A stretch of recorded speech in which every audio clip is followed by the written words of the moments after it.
pour moi, c'est un travail qui a du sens parce qu'on met l'humain au centre de tout.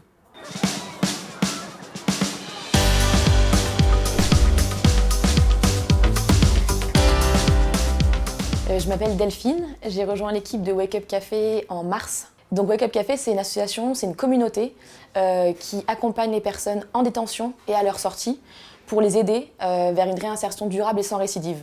On va d'abord en détention rencontrer les personnes, on va leur rendre visite et ensuite ce sont vraiment elles qui prennent la décision de faire appel à nous, de nous demander de l'aide en nous écrivant une lettre. On va essayer de travailler avec elles sur leurs objectifs, leurs rêves, leurs souhaits et d'adapter le programme qu'on propose pour faire du sur-mesure.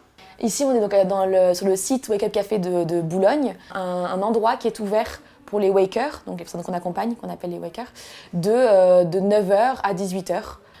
On a des personnes qui suivent individuellement les wakers, qui leur donnent des rendez-vous pour les démarches administratives, qui les aident dans pas mal de dimensions de leur vie quotidienne.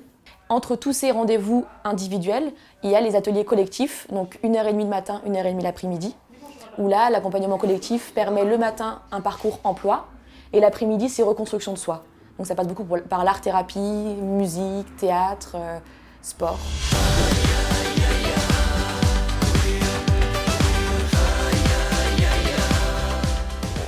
Moi, on m'a dit en arrivant, il faut avant tout, accompagner les personnes, il faut d'abord apprendre à les connaître, et connaître quelqu'un, c'est l'aimer, quoi. Et je trouve ça très beau que l'une de nos premières missions, ce soit en fait d'aller à la rencontre de ces personnes et d'apprendre à les aimer. Je trouve que c'est quelque chose qui est très beau et qui est très précieux. Et pour moi, c'est un travail qui a du sens parce qu'on met l'humain au centre de tout.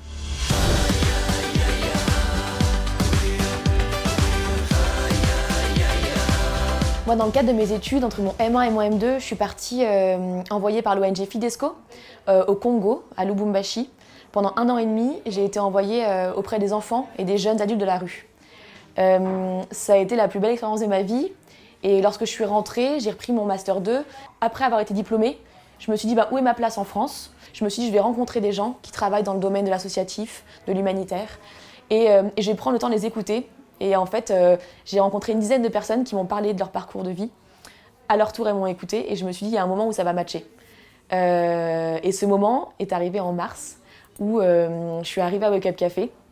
Et en attendant qu'on me reçoive, j'ai discuté avec Oumar, qui était un des wakers. Et il m'a accueilli, il m'a parlé, il m'a mis à l'aise. Ensuite, j'ai eu mon entretien. Et là, on savait à la fin de l'entretien que ça allait être là.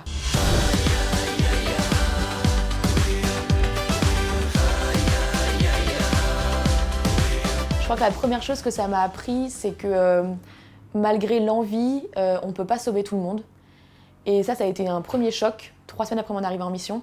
L'important d'être humble et de se dire qu'on fait ce qu'on peut à notre échelle, mais qu'on n'est pas tout puissant, quoi. La deuxième chose qui me sert encore aujourd'hui et que j'ai vraiment découvert sur le terrain, c'est l'importance d'être avec. Le prêtre missionnaire qui s'occupait du centre dans lequel j'étais passait chaque après-midi de son temps sur un banc. Et sur ce banc, il y avait des choses magnifiques qui se passaient parce que les gens savaient qu'ils étaient sur ce banc et ils venaient, les enfants, les grands jeunes. Et pour moi, ça a été une vraie image que je garde encore maintenant d'espérance. Dans les moments où c'était un peu dur, je me disais, mais si le père Eric, ça fait 40 ans qu'il est là, il continue chaque jour à s'asseoir pour écouter les gens qui viennent lui parler, c'est qu'il y a quelque chose de beau qui se passe. Et aujourd'hui, c'est ce que j'essaie de mettre en pratique. Et en fait, quand je me dis, mais qu'est-ce qui va rester de la journée ? Je sais bien que ce ne seront pas les mails envoyés ou les coups de fil passés, mais ce seront les moments où j'ai été avec les wakers, à partager un café, à assister à l'atelier, à jouer un peu de guitare avec eux. Et ça, c'est vraiment grâce à Fidesco, quoi.